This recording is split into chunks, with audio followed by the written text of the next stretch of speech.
물론 천국 갑니다. 우리를 통해서 하나님의 위대하시고 거룩한 뜻을 이루시기 위함입니다. 그런 삶을 살기 위해서는 중요한 것이 뭐냐면은 그 사람이에요. 그 위인이 어떤 존재인가, 어떤 사람인가, 이게 중요합니다. 다시 말씀을 드려서 우리가 어떤 일을 많이 하느냐, 이것보다도 더 중요한 건 그 사람의 됨됨이다 이 말이에요. 똑같은 일을 하더라도 그 사람이 어떤 사람이냐에 따라서 그 결과는 사뭇 다르게 나타납니다. 하나님이 진짜 기대하시는 건 하나님의 온전한 사람이 돼서 그분의 온전한 선한 일을 행하기를 원하세요. 이제 그런 점들을 함께 짚어보도록 하겠습니다.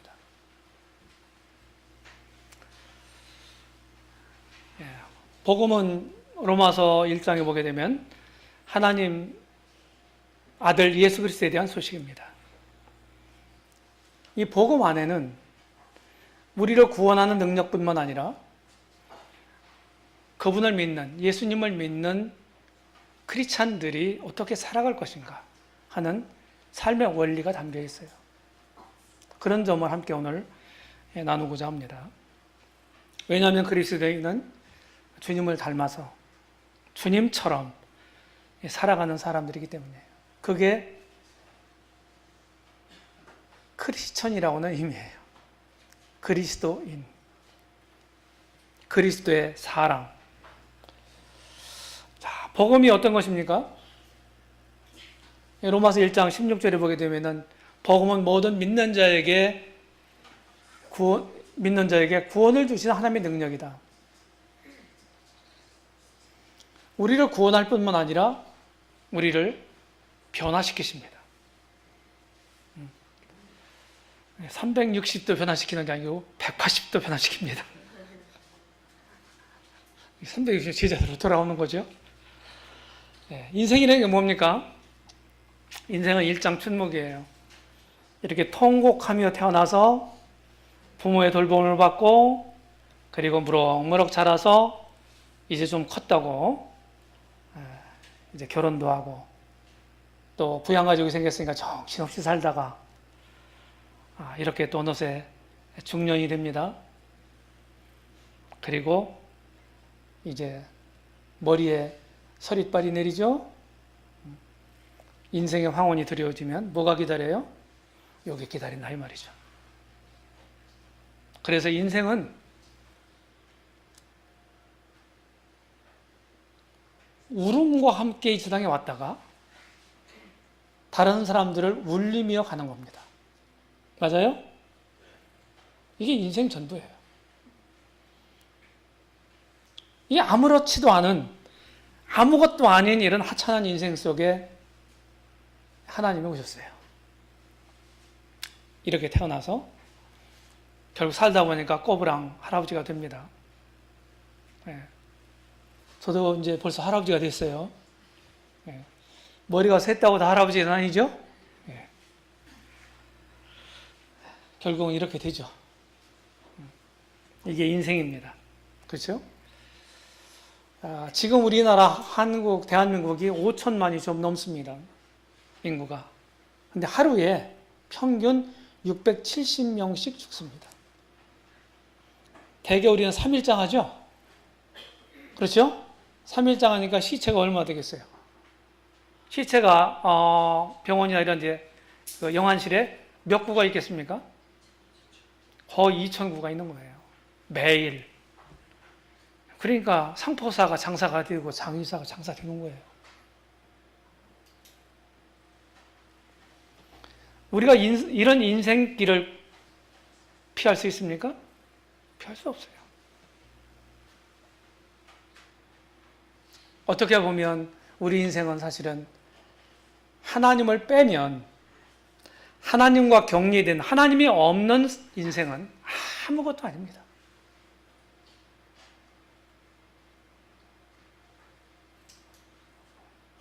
하나님이 함께 하시는 사람, 그리고 하나님과 함께 하는 사람, 이 사람이 의미가 있는 거예요.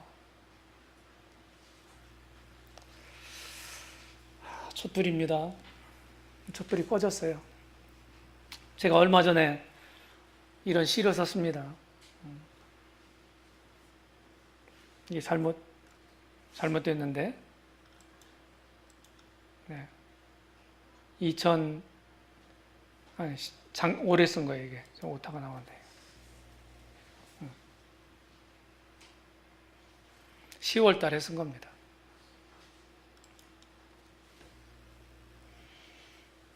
인생, 큰 울음과 함께 시작된 야심찬 생은 철 모르던 시절 어느새 가버리고 남은 건, 남긴 건 곡과 소, 희와 비가 뒤범벅되어 교차하다가 타오르던 강렬한 불꽃 사유여가듯 맥없이 풀려 흩어지는 연기 같은 세월, 활활 타다가 한낮 바람에 꺼지는 촛불 같은 인생. 여기 젊은이들도 많은데 항상 젊은 게 아니에요. 저도 여러분들 시절이 있었습니다. 네, 제가 20살 때 구원받았어요. 여러분들 시절을 고스란히 주님 안에서 보냈습니다. 다 알아요, 여러분들 심지어. 근데 벌써 60이 넘었습니다. 그러니까 예수님 어떤 분인가? 예수 그리스도가 어떤 분인가? 이 복음의 주인공이라고 말씀드렸죠? 주님은 이렇게 손에 못 박히시고 발에도 못 박히시고 머리에 가시관을 쓰시고 죽으셨어요. 누구를 위해서? 누굴 위해서 죽으셨습니까?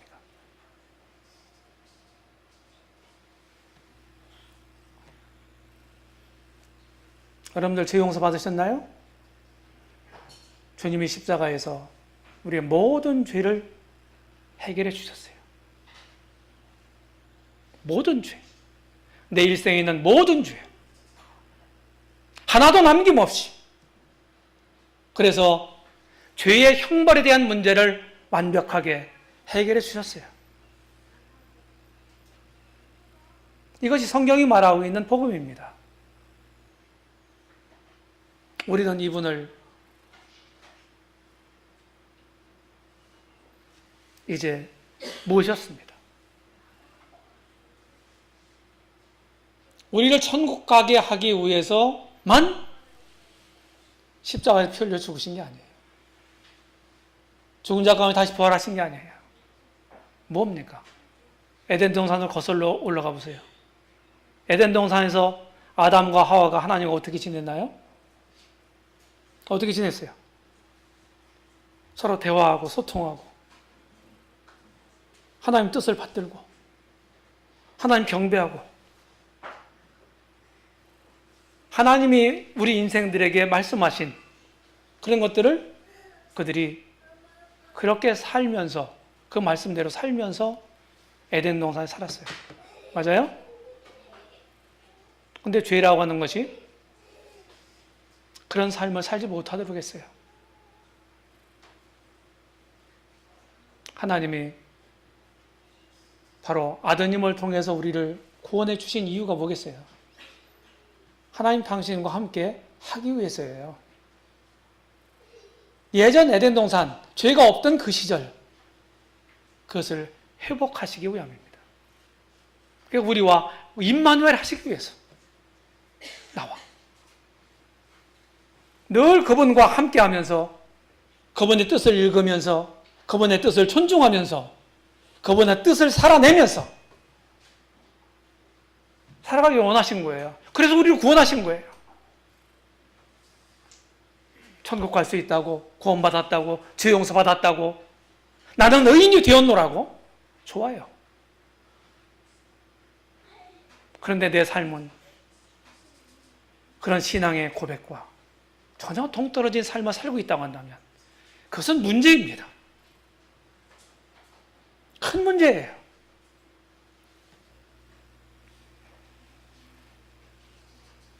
내 인생의 운전대를 내가 운전하고 왔어요. 내가 하고 싶은 대로, 내가 가고자 하는 곳으로, 내가 설정한 그 목표를 향해서 열심히 운전하고 왔어요. 맞습니까? 그런데 구원받았다고 하는 건 뭡니까? 예수님을 주님이라고 부르는 진정한 의미가 무엇입니까? 그냥 말로만 주가 아니에요. 주는 뭡니까? 주라고 하는 말이. 둘이 아닌 유일한 절대적인 주인이라는 뜻이에요. 왕이라는 뜻이에요. 믿는 사람들은 다 예수님을 주여 주여 하잖아요. 그 주여 주여 하는 사람이 누군가요? 믿는 사람이에요. 누구든지 주의 이름을 부르는 자는 구원을 얻으리라. 로마 10장에서 이렇게 말씀하지 않습니까? 그런데 생각 없이, 뜻 없이, 그리고 내 삶에 뒷받침 없이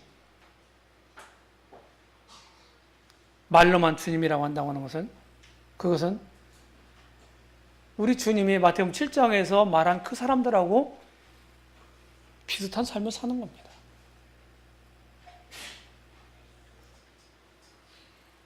오늘 예배 시간에도 로마서 14장 9절을 읽었죠? 예수님 왜 죽으셨나요? 왜 부활하셨나요? 이유가 뭐예요? 내 죄 용서를 하기 위해서. 맞아요? 맞아요. 근데 그것만이 아닙니다. 오해하지 마세요. 우리는 늘 복음과 함께 얘기할 때 예수님이 죽으시고 부활하셨다. 왜 그랬느냐? 내 죄를 용서해 주시기 위해서다. 여기에 머물러요. 성경 그렇게 말하고 있지 않아요. 이거 보세요. 로마서 14장 9절을 어떻게 설명하시겠습니까? 여기 죽으시고 부활하신 이유가 뭐라고 그랬어요? 주님이 되시기 위해서입니다. 나의 주님이 되시기 위해서. 주라고 하는 말은 왕이란 뜻이에요. 임금님, 주인, 그런 뜻입니다.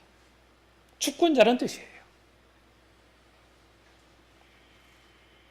하나님 우리 인생들을 만드셨나요? 하나님 우리 만드셨어요, 사람들을? 그럼 나는 누구 거예요? 만드신 그분 거죠. 맞아요? 그분 소유란 말이에요. 그분이 나의 주권자란 말이에요. 근데 그걸 인정하지 않고 살았어요. 내가 구원받기 전에는 그걸 모르고 살았단 말이에요. 맞아요? 근데 복음을 통해 그걸 알게 됐단 말이에요. 그래서 예수님이 나의 주님으로 내가 그렇게 부르고 그렇게 인정하고 그렇게 고백하고, 근데 거기서 끝나면 안 된단 말이에요. 어떻게? 그렇게 살아야 돼요.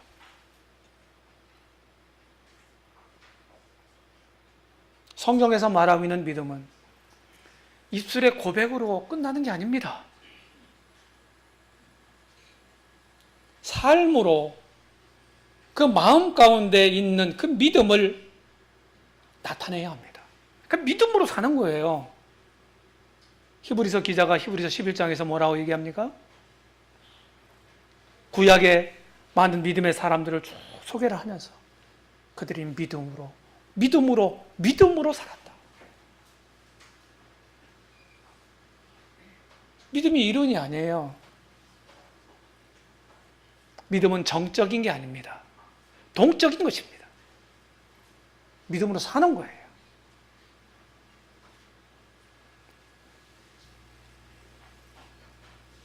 그래서 구원받았다고 하면 뭐예요? 내가 주인 된 삶을 이제 포기하고 내려놓고 나를 사랑하사 자기 몸을 버리신 하나님의 아들 예수 그리스도를 나의 생애 최고의 주인으로 모시는 거예요. 주인 바꾸는 거예요. 자, 회사. 회사 이런 데도 오너가 바뀌면 어떻게 바뀌어요? 경영 방침이 달라지죠?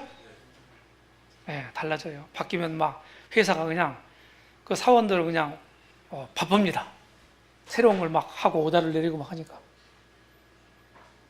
그러니까 경영이 상당히 어려웠던 회사가 어떤 유능한 오너가 오게 되면은요, 금방 거기 전환돼요. 흑자기업으로 바뀌어버린단 말이에요. 우리 인생 속에 오신 주님이 우리를 그렇게 하시는 것입니다. 그렇게 하시도록 해야 돼요. 예수님이 가이사라 빌립보 지방에 가셔서 제자들에게 물어보십니다. 사람들이 나를 누구라 하니? 제자들이 대답해요. 더러는 예레미야, 더러는 침례 요한, 더러는 선자 중에 한 사람이라고 그럽니다. 그러면 너희는 나를 누구로 아느냐? 뭐라고 대답하시겠습니까? 가이사라 빌립보 지방은요, 팔레스타인 저 북단에 있어요. 거기에는 판이라고 하는 이방신을 섬기던 곳이었습니다. 주님 당시에는 신전도 있었다고 그래요. 판신전. 제가 갔을 때는 그게 다 없어졌어요.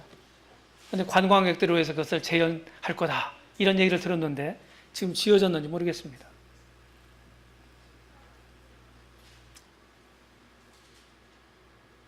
너희는 나를 누구로 아느냐 하는 질문에 성질 급한 베드로가 불쑥 나서서 주는 그리스도시요 살아계신 하나님의 아들이십니다, 이런 고백을 하죠. 앞에 서 있는 예수님에게 주는 그리스도시요, 주라고 불렀고, 그분은 구약 성경에서 예언된 메시아라는 사실을 얘기했고, 그분이 하나님 아들이라고 고백하고 있어요. 그건 최고의 고백입니다.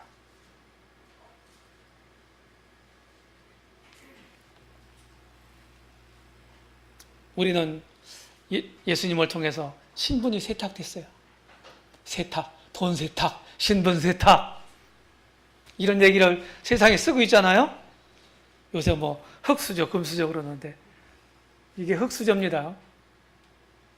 이게 금수저고. 자, 우리는 영적인 차원에서 한번 생각해 보세요. 죄인이었죠? 그렇죠? 하나님에 대한 반역자였죠? 사탄에게 속한 자였죠? 사탄을 아비로 모신 마귀의 자식이었어요. 죄의 종이었어요. 지옥 멸망할 수밖에 없는 존재였다고요. 우리 스스로에는 이런 신분을 벗어날 수 있는 능력이 조금도 없었습니다. 그러니까 영적으로 보면은 흑수저임에 틀림없습니다. 맞아요? 동의하십니까? 그런데요. 근데 어떻게 됐나요? 주의 종이 의에게 종이 됐습니다. 마귀에게 속한 사람이 어떻게 됐습니까? 하나님 자녀가 됐습니다. 이것도 예배 시간에 읽은 말씀이네요. 요한일서 3장 1절. 사도 요한은 감격합니다.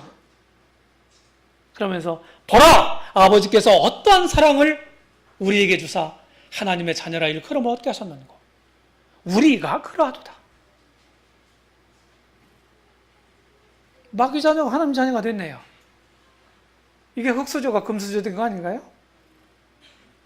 맞아요? 놀라운 존재입니다.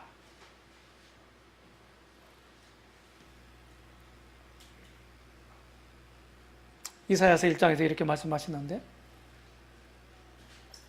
자, 진돗개. 제가 이제 복음 전할 때 쓰는 파일인데, 이 컷인데, 진돗개가 주인 알아보나요? 여기 보면은 이스라엘 사람들은 자기 주인이 하나님 몰라봤대요. 거역했대요. 근데 소는 그 임자를 알고 나귀는 주인의 구의를 안다는 거예요. 근데 이스라엘은 알지 못한다는 것입니다. 자, 진돗개는 주인을 알아보나요? 소는요? 양은요? 그런데 사람은요? 이게 뭐예요? 만물의 영장이라고 하는 사람이 짐승들도 알아보는 주인을 몰라본다. 이게 멸망하는 짐승 아닙니까? 시편에 있는 것처럼 존귀에 처하나 깨닫지 못하는 자는 멸망하는 짐승과 같다다. 그 말이 꼭 이런 때 말하는 거 아니에요?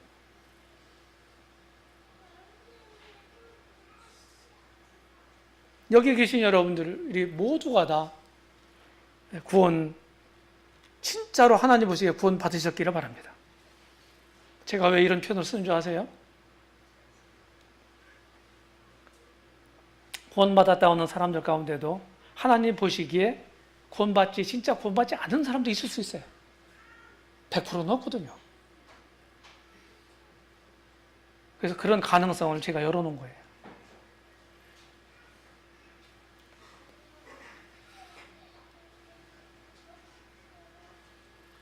진짜 구원받았다면 짐승도 알아보는 주인을 알아뵙고 그분을 모시고 존중하고 섬기고 그분 뜻을 따라 사는 것이 당연한 거 아니겠어요? 그래서 믿는 그리스도인들이 삶이 놀랍게 변했다. 그 사람. 그게 특별한 게 아니에요. 당연한 겁니다. 근데 그 당연한 것이 안 되는 것도 있죠. 안 된 사람들도 있죠. 근데 그게 문제라는 거예요.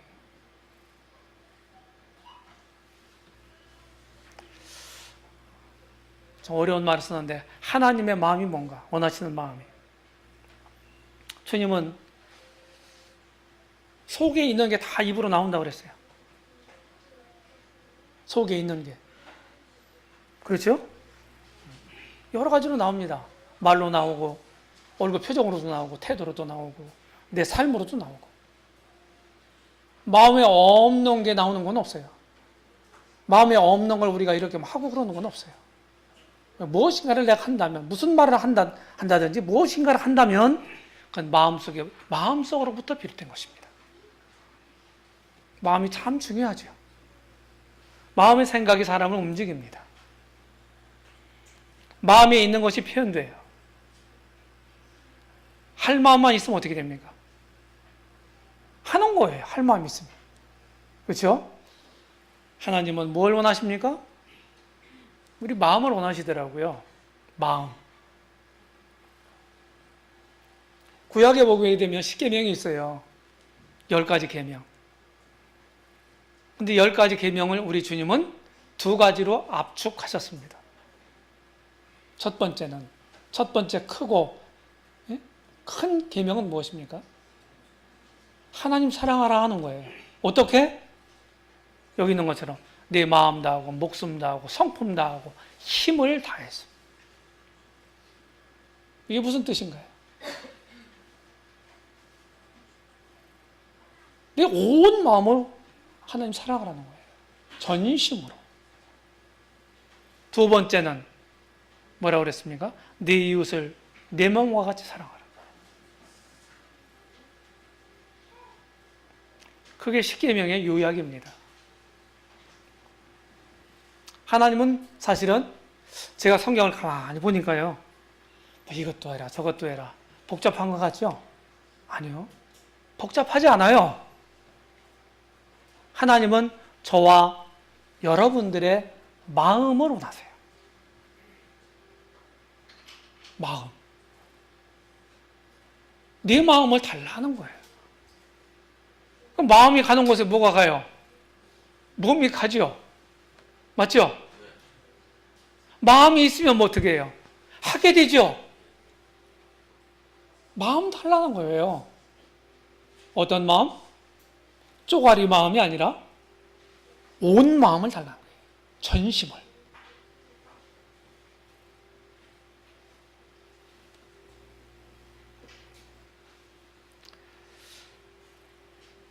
로마서 12장에 보게 되면 이제 구원받은 사람들이 어떻게 살 것인가에 대한 교훈을 주고 있는데, 여기 보면 너희는 이 세대를 본받지 말고 오직 마음을 새롭게 함으로 변화를 받아 그랬어요. 마음을 새롭게 해라.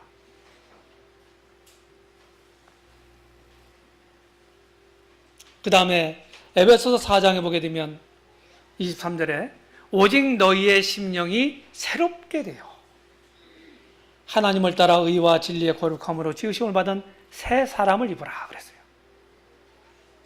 오직 너희의 심령이 새롭게 되어, 마음이 새롭게 되어. 이런 구원받은 사람은 새로운 마음이 필요한 거예요. 이런 것들을 우리 안에 계신 성령께서 주시고 하나님 말씀을 통해서 새롭게 되는 것입니다. 하나님이 원하시는 마음, 뭐 여러 가지인데 제가 세 가지를 요약을 해보면, 하나님 전심을 원하신다. 전심. 온 마음이죠. 두 번째는 진심을 원하신다. 참 마음입니다. 세 번째는 청심을 원하신다. 깨끗한 마음. 디모데전서 1장 5절에 보면 이런 말씀이 있어요. 거기 보면은 사랑이 나오는데요. 저는 그것을 이렇게 표현합니다. 사랑의 강이 있어요. 사랑의 강. 사랑의 강을 이루기 위해서는 세 가지, 그 사랑의 강으로 흘러드는 세 가지 지류를 가지고 있다. 그게 청결한 마음. 제가 얘기하는 지금 청심이에요. 청결한 마음과 선한 양심과 거짓 없는 믿음. 이것이 사랑의 강을 이루는 세 가지 지류입니다.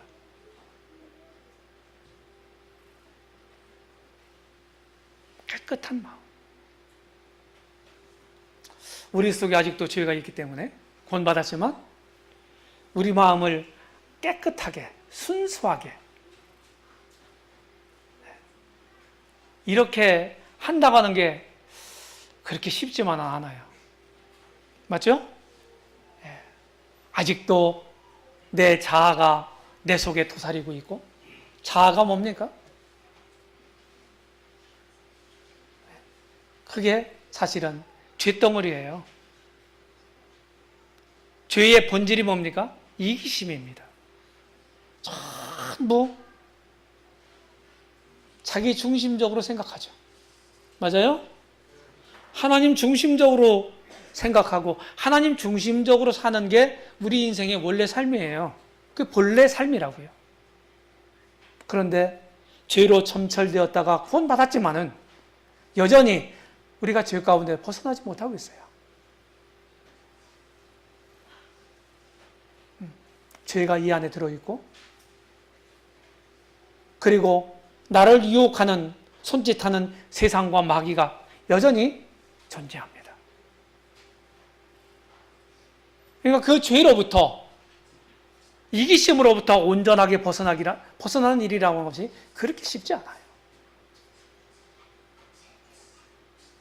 그래서 우리는 다른 사람들 위해서 자기 목숨을 버리신, 자기를 희생하신 주님을 잘 배우지 않으면 이기적인 것에서 벗어나기는 어렵습니다. 주님을 배워야 돼요.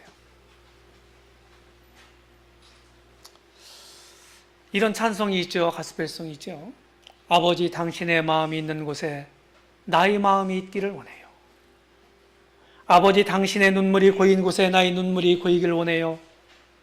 아버지 당신이 바라보는 영혼에게 나의 두 눈이 향하길 원해요.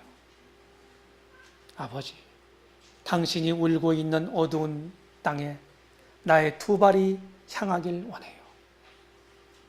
나의 온 몸이 아버지의 마음 알아 내 모든 삶 당신의 삶 되기를.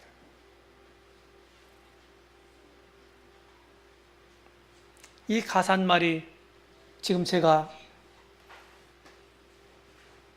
한 20여 분간 말씀을 드린 이런 내용과 얼마나 부합이 됩니까? 하나님은 완벽한 분이고 영원한 분이십니다. 조금도 그분에게는 악의 그림자도 없으시고 실수도 없으시고 부족도 없으신 분이에요.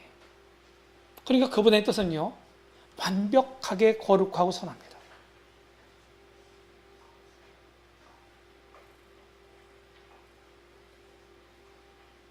그분이 뜻하시는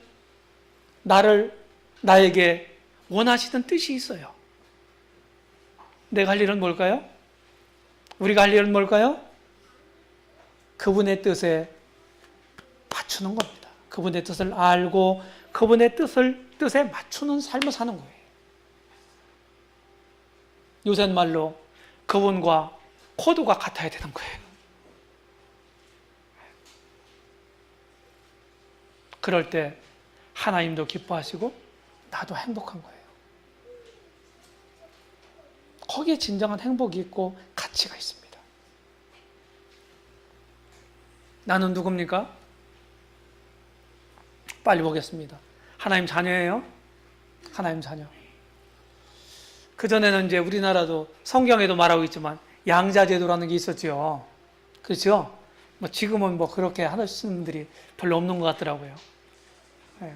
그냥 손을 이어야 된다 하는 그런 유교적인 그런 전통 때문에 이제 딸만 있으면은 가까운 친척의 아들을 이제 양자로 삼아요. 호적에 올립니다.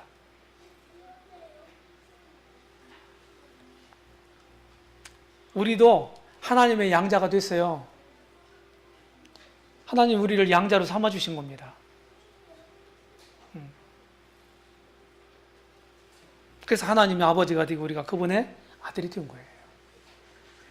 아들, 딸이 된 겁니다. 자녀의 특권은 뭡니까? 이제 하나님을 아버지라 부를 수 있게 됐어요. 하나님은 아무나 아버지라고 부를 수 있는 게 아니에요. 구원받지도 않은 사람이 하나님을 아버지 부르면은, 쟤 내 아들 아닌데? 응? 쟤 미쳤구나. 하나님 그러실 수 있어요. 성경을 보면, 특별히 신약 성경을 보면, 복음을 통해서 믿어서 구원받고 거듭난 이런 사람들만이 하나님을 아버지라고 부를 수 있는 특권이 있어요.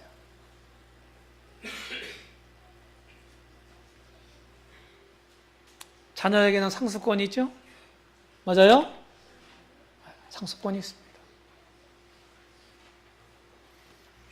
하나님의 재산이 얼마나 되실까요?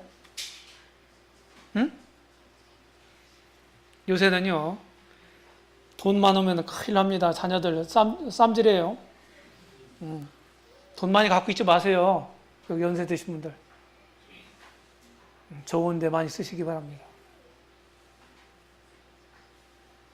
자식들한테 많이 물려줘야요. 별로 도움이 안 돼요. 살게 하는 터전, 기본적인 터전만 만들어 놓으시고 자기들 노력으로 살게 하는 게 제일 좋습니다.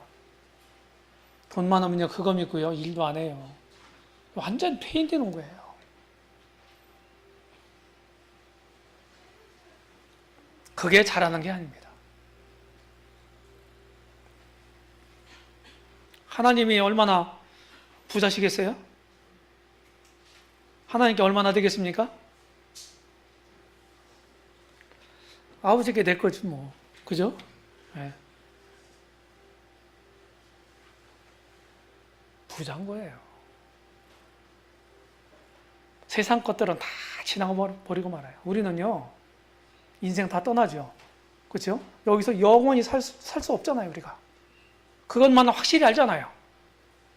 근데 왜 세상 걸 툭 켜지고 그것만 추구하고 왜 그것만을 위해서 다 바람에 나는 겨처럼 없어져 버릴 것들을, 별거 아닌 것들에 목매이고 사는지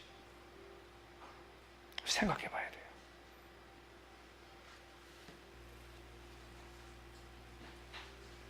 우리는 썩지 않는 기업을 가지고 있습니다. 나는 하늘의 시민이에요. 하늘의 부르심을 받았죠? 네. 빌립보서 3장 20절에 보게 되면 하늘의 시민권이 있어요. 하늘의 시민권. 천국 시민권. 요새는 뭐 우리나라가 조금 잘 살다 보니까 저쪽 동남아 쪽에 있는 이런 나라들에서 우리나라로 와서 일하기를 그렇게 원하고 쉽게 오지 못하나 보더라고요. 예전 우리가 저기 아메리칸 드림을 꿈꿨잖아요. 네. 근데 우리나라 와서 돈을 뭐 몇 달, 한 두세 달만 벌으면 뭐 거기서 1년 번 거보다 더 많다네요. 돈이. 그러니까 하여튼 뭐 수단과 방법을 가리지 않고 여기 오기를 원하는 거예요.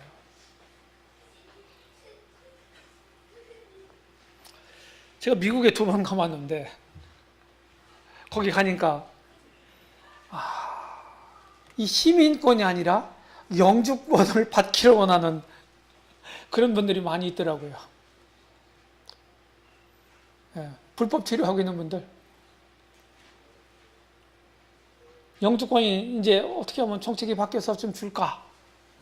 이렇게 이제 요행수를 바랐는데, 그거는 마치 감나무 밑에 누워가지고, 야, 물렁감이 내 입으로 쏙 들어오기를 바란다 하는 것과도 같은 거예요.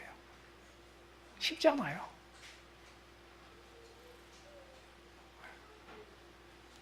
근데 우리는 주님을 믿는 순간에 천국 시민권자가 됐어요. 시민권만 있으면 과잖아요? 사도 바울이 유대인이면서 왜 그 로마 제국의 당대 세계 제국, 로마 제국의 전 영역을 다 휘젓고 다니면서 그렇게 복음을 전할 수 있었을까요? 뭐 이유를 몇 가지 댈 수 있어요. 가장 큰 게 뭐냐? 로마 시민권자였다는 거예요. 로마 시민권자였다. 그래서 베드로도 똑같이 복음 때문에, 주님 때문에 붙잡혔는데, 체포됐는데, 베드로는 어떻게 해요? 바울처럼 그렇게 가이사에게 상소할 수가 없었어요. 로마 시민권자는 함부로 죽일 수 없었어요. 그래서 똑같이 순교를 당했지만 주와 복음을 위해서 죽는 방법이 달랐습니다. 죽이는 방법이 달랐어요. 베드로는 십자가 처형을 했고, 십자가에 처형당했고, 바울은 그냥 어떻게 했습니까? 십자가 처형을 안 받았어요. 가장 고통스러운 죽음으로 죽지 않았다고요. 로마 시민들은요, 그렇게 고통스러운 십자가형을 내리지 않았다는 거예요. 그 대단한 거 아닙니까? 로마 시민권자라는 게. 우리는 천국의 시민권을 가지고 있다. 하늘의 형상을 덧입은 사람이고 천국을 우리가 소망하는 사람들이다. 나는 그리스도의 증인입니다. 그렇죠? 증인은 어떤 사람이에요? 자기가 보고 듣고 경험한 걸 말하는 사람이잖아요. 맞아요? 전도라고 하는 게요, 쉽게 생각하면요, 쉬운 거예요. 어렵게 생각하지 마세요. 내가 만난 주님, 내가 경험한 주님, 내가 믿은 주님을 그렇지 않은 사람에게 소개하는 거예요. 그러니까 전도는 내 간증으로부터 시작하는 것입니다. 물론 거기에는 이제 상황에 따른 지혜도 필요할 수 있어요.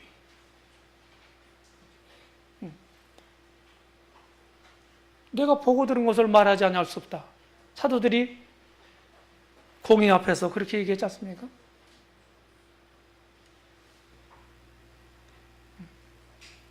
그렇죠? 그래서 증인은 날마다 성전에 있든지 집에 있든지 예수는 그리스도라 가르치기와 전도하기를 쉬지 않았다. 우리가 주님을 잘 나타내주는 주의 만찬을 통해서 우리가 공적 예배를 드립니다. 많은 신앙 고백들을 하고 감사를 하고 또 찬양을 하고 높입니다. 근데 진짜 예배라는 게 뭡니까? 예배는 거기서 끝나면 안 돼요. 떡 띄고 잔 나눈 데서 그치면 안 됩니다. 그 찬양이, 그 감사가 내 삶을 통해서 증명되어야 합니다. 그게 진짜 예배예요.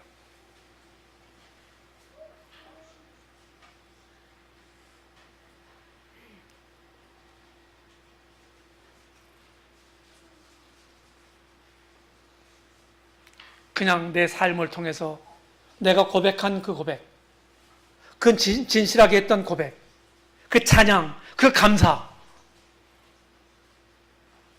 그것이 내 삶으로 나타나지 않는다면 그거는 주일날 오전에 와서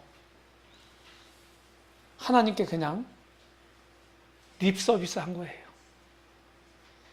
립 서비스가 무슨 얘기인지 아시죠? 그건 아무것도 아닌 거예요.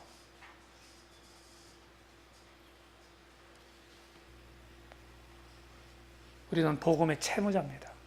빚쟁이라고요. 복음의 빚진 자라고 사도 바울이 말했지 않습니까? 내가 구원받았다면 복음의 채무자다. 빚진 자다. 여기에 계신 우리 형제자매님들이요, 다른 사람 아무 사람도 도움을 받지 않고 복음을 전해 듣지 않고 내가 스스로 복음을 깨달았다. 그런 분 혹시 있나요? 혹시 계세요? 한번 손 들어 보실래요? 그런 분 있으시면. 그 간혹 있더라고요, 그런 분이. 그런데 그분이 알지 못하는 어떤 분이 그분을 위해서 기도했을는지 몰라요. 네? 그것도 또 하나의 교만으로 작용할 수도 있어요. 그런데 99.9%는, 거의 99%는 다른 먼저 믿은 분들을 통해서 내가 복음 듣고 구원받았어요. 맞죠? 그러면 그게 복음의 빚진 자지요. 그럼 아직 복음을 모르는 구원받지 않은 사람들에게 내가 그 복음의 빚을 갚아야 되는 거예요.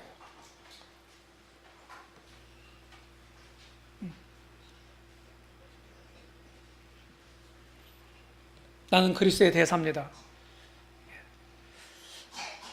그리스도의 대사란 말이 무슨 말인가요? 주님을 대신해서 이 세상에 남아있는 사람이에요.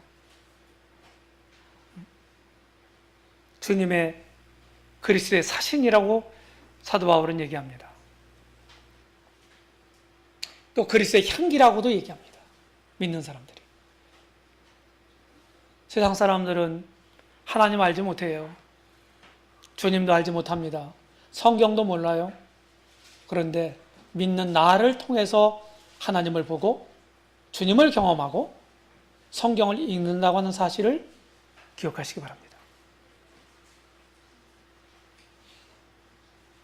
제대로 된 삶을 살 때 하나님께 영광을 돌리는 거예요. 사도행전 2장, 4장 마지막 부분을 보세요.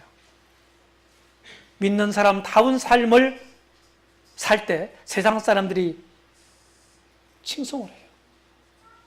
하나님께 찬양을 합니다.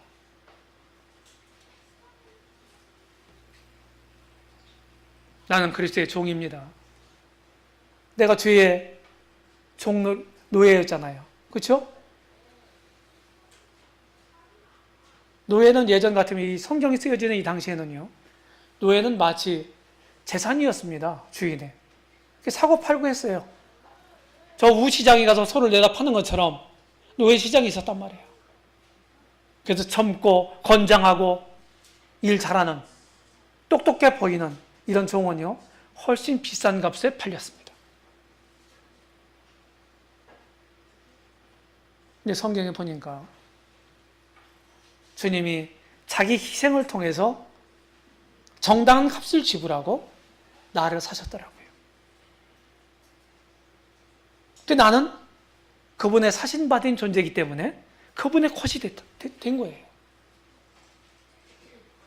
내가 내 것이 아니더라고요. 나를 이제 주인만 바뀐 거잖아요. 죄가 주인 노릇했는데 이제 예수 그리스도가 나의 주인이 된 거잖아요. 그분이 정당한 값을 주고 나를 사냈으니까. 주의 싹선 사망이지 않습니까? 죽음이라고는 대가를 지불하고 자기 생명의 값을 지불하고 나를 사셨다고요. 그래서 나의 구주가 되시고 주님이 되신 겁니다.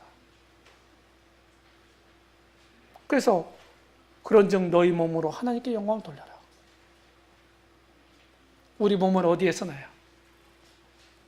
내가 가진 시간을 어디에 쓰고 있나요? 내가 가지고 있는 소유하고 있는 재물을 어디에다 쓰고 있나요? 우리의 영적 상태를 쉽게 가늠할 수 있는 가늠자가 뭔지 아세요?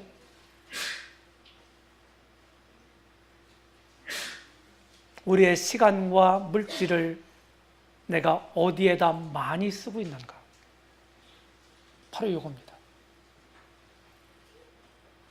많이 쓰고 있는 그것이 내 주인이에요.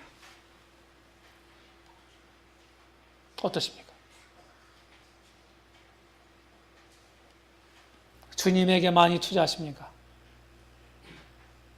그렇다면 올바로 우리가 모신 주님을 주님으로 대접하는 삶을 사는 거예요. 그렇지 않다면 그것은 정상적인, 성경이 말하고 있는 정상적인 크리스천의 삶이 아니라고 하는 것입니다.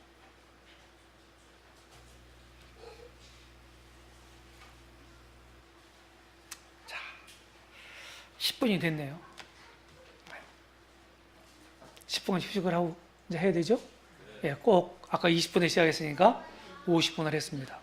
네, 첫 번째 시간 여기서 마치도록 하겠습니다. 10분간 휴식하는 거죠? 맞아요? 네.